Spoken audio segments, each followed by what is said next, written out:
ప్రసిద్ధ పుణ్యక్షేత్రమైన వేములవాడ శ్రీ రాజరాజేశ్వర స్వామి దేవస్థానం అనుబంధ ఆలయం శ్రీ భీమేశ్వర స్వామి ఆలయం ఎదుట ఉన్న తన దుకాణాన్ని ఖాళీ చేయాలని, తనను కులం పేరుతో దూషించిన ఆలయ ఈవో రమాదేవిపై SC/ST కేసు నమోదు చేయాలని బీజేపీ కౌన్సిలర్ ముత్యం స్థానిక పోలీస్ స్టేషన్లో ఫిర్యాదు చేశారు.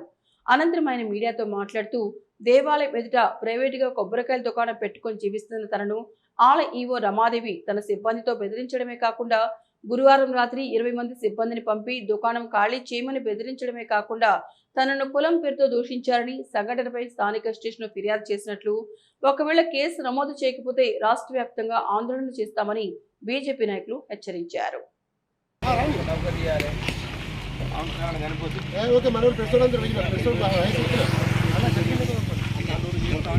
శ్రీ రాజరాజేశ్వర స్వామి దేవస్థానం కార్యనిర్వహణాధికారి పైన SC/ST అట్రాసిటీ కేసు నమోదు చేయమని CA గారికి ఇచ్చినాం, DS గారికి ఇచ్చినాం, నెక్స్ట్ SP గారు కూడా ఇస్తున్నాం. ఎందుకంటే గత 20 రోజుల నుంచి దేవాలయంకి ఎదురుగా నేను ఒక ప్రైవేట్ షాప్ పెట్టుకొని కొబ్బరికాయలు ఫోటోలు ఇట్లా అమ్ముకుంటున్నా. కొంచెం రోడ్డు మీద వచ్చింది వాస్తవమే, రోడ్డు మీద ఒక్కనే కాదు వందలాది వేలాది మంది కుటుంబాలు బతుకుతున్నాయి.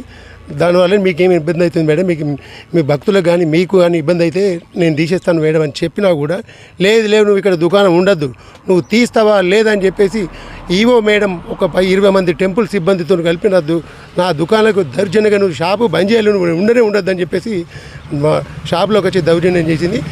నిన్న రాత్రి 7 గంటల సుమారు 7 గంటల ప్రాంతం లోపల టెంపుల్ సంబంధించిన హుండీ కౌంటింగ్ అయింది. ఆ హుండీ కౌంటింగ్లో పాల్గొన్న సిబ్బంది మొత్తం ఇక్కడ మా దుకాణం కాడికి వచ్చి హరాజ్ చేశారు. కాబట్టి హరాజ్ చేయడంతో పాటు మోచి సంఘం రాష్ట్ర అధ్యక్షుడు ఉన్న నాకు ఒక కౌన్సిలర్గా వ్యవహరిస్తున్నాను, రాష్ట్ర అధ్యక్షుడిగా ఉన్నావు మేడంకి దీంతో ఏమవుతుందని ఏమేమి ఇబ్బంది అవుతుందంటే, రాష్ట్ర అధ్యక్షుడు ఉన్నంత మాత్రాన నువ్వు మోచి సంఘ రాష్ట్ర అధ్యక్షుడు ఉన్నంత మాత్రం మోచి కులం అయితే నీకేమైనా ఎగ్జామ్షన్ ఉంటుందా, నీకేమైనా కొమ్ములు ఉన్నాయా అని చెప్పేసి నా కులం పేరుతో పెట్టి నన్ను దూషించడం ఎంతవరకు సంబంధించడం? ఎస్సీలు బతకద్దా? మాకు ఆత్మగౌరవాలు ఉన్నాయా? మాకు సమాజంలో జీవించే హక్కు కల్పించరా? అంటే దళితుడిగా చూస్తారా? ఇంకా వెనుకబడిన ఉండాలా? కాబట్టి వెంటనే CA గారు విచారణ చేసి అట్రాసిటీ కేసు నమోదు చేయాలని చెప్పి CA గారిని రిక్వెస్ట్ చేసినాం. అట్రాసిటీ కేసు నమోదు చేయాలని ఫిర్యాదు చేసిన వెంటనే కంపల్సరిగా FIR రిజిస్టర్ చేయాలి. DSP గారు ఎంక్వైరీ చేస్తారు. DSP గారి ఎంక్వైరీ లోపల ఈ నిజమని తెలితే వాళ్ళందరూ రిమాండ్ కూడా జరుగుతుంది.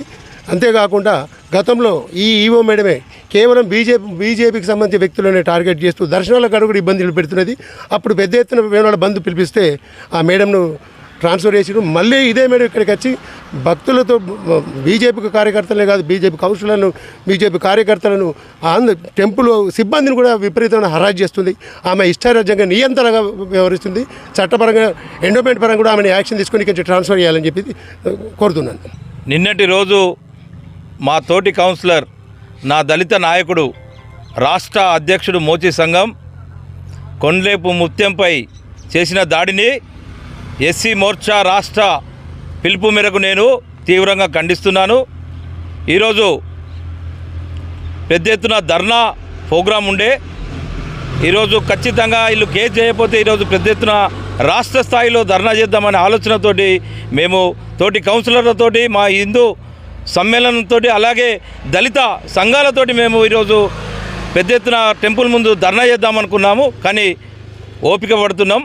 కేసు తీసుకుంటారా, SC/ST కేసును రిజిస్టర్ చేస్తారా చేయరా అనేది ఆలోచనలో ఉన్నాం. ఒక దళిత నాయకునిపై, ఒక రాష్ట్ర అధ్యక్షునిపై, ఒక కౌన్సిలర్పై, ఒక ప్రజాప్రతినిధి అని చూడకుండా ఇష్టం వచ్చినట్టు మాట్లాడడం, 30 మందితో దాడి చేయడం తీవ్రంగా ఖండిస్తున్నాం. నేను ఒక ఫ్లోర్ లీడర్గా నా ముఖ్యమైన నా అనుచరుల నా కౌన్సిలర్లు అందరితోటి ఈరోజు మేము DSP ఆఫీస్కి వచ్చి ఇక్కడ కంప్లైంట్ ఇచ్చినాం. సార్ లేరు, SP ఆఫీస్లో ఉన్నారు, తీసుకోండి అలా సిబ్బందికి చెప్పినారు. తప్పకుండా ఇది కేసు ఫైల్ చేయాలి. ఇంతకుముందు కూడా ఈవో గారు దళితులను విపరీతమైన అరాచన చేశారు. నేనే ఎగ్జాంపుల్గా చెప్తున్నా, నేనే SC/ST కమిషన్కు నేను ఫిర్యాదు చేసిన, అప్పుడు కూడా ఆమె తప్పు సరిదిద్దుకొని సెట్ అయింది. ఇప్పుడు కూడా మళ్ళీ ఒక దళిత నాయకుని మీద ఇంత పెద్ద దాడి జరగడం సిగ్గుచేటు. భక్తులకు సరైన సౌకర్యాలు లేవు. నడి రోడ్డు ఆక్రమించుకొని ఇష్టం వచ్చినట్టు చేసి ఎక్కడ పడితే అక్కడ ఏది ఒక భక్తునికి అక్కడ మూత్రం వస్తే పోయేనికి పరిస్థితి లేని ప్రభావం ఉంది అక్కడ. అలాంటి సందర్భాలు ఆమె కంటికి కనబడతలేవు. కేవలం బీజేపీ నాయకులు దళిత సంఘాలను దళితులు పనిచేసే ఇప్పుడు టెంపుల్లో పనిచేసే దళితులనే టార్గెట్గా చేసుకొని అక్కడ ఉన్న 4-10 మంది ఆయన చుట్టూన్న ఎగ్జాంపుల్ చెప్తున్నా. ఒక అంబేద్కర్ నగర్లో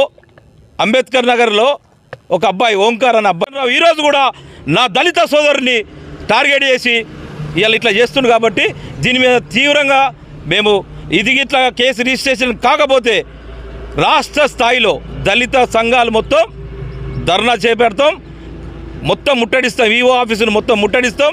ఆమెను ఏ విధంగా మీరు చర్యలు తీసుకుంటారో అని మీ సభాముఖంగా మీ పత్రికా ముఖంగా తెలియజేస్తున్నాను.